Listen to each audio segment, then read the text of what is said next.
Binuksan natin yung motor natin.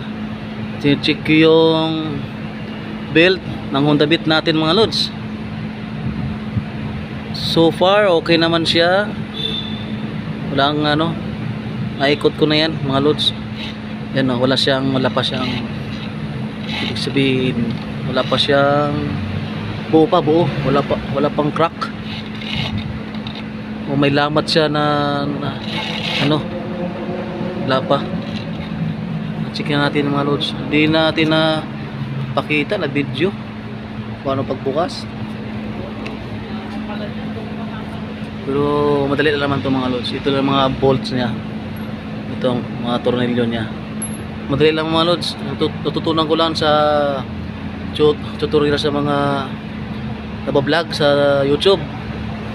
Ito lang naman bubuksan ng mga lods eh. Ito to. Mga tornilyo niya. Ito yung takip niya. Yan mga lods oh. Pandarin natin mga lods. Check natin mga lods. Okay pa naman. Hindi pa siya marumi. Check natin yung pambelt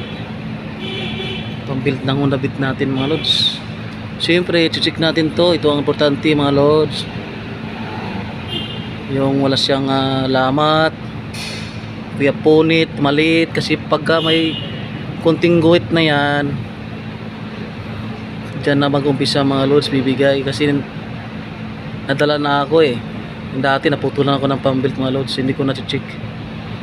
Yung bago na to siya. Pero 1 year na yata to. 1 year na 2 beses ko napapacheck. Ito marunong na tayo magbubukas mga lods.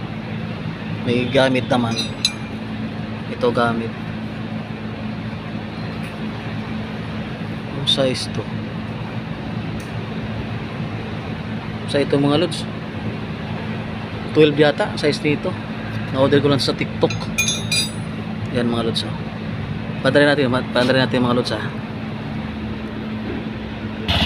Yan mga lods.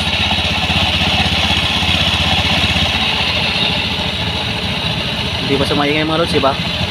Okay naman. No? Diba smooth?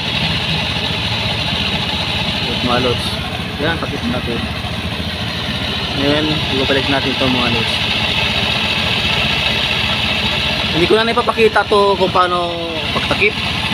Madali lang naman ang mga lods eh. Ito yung mga butas-butas. Ito yung cover nya. Ayan. Madali lang mga lods eh. Ito lang importante natin mapakita. Basta ito lang gamit natin mga lods pambukas. Size 12 yata. 12 to. Size 12. Marami siyang tatanggalin ng matunil yung mga lods. So kaya naman huwag natin mamadali. Yan, okay naman mga lods. Alright mga lods, hanggang dito lang yung vlog natin. Ito lang.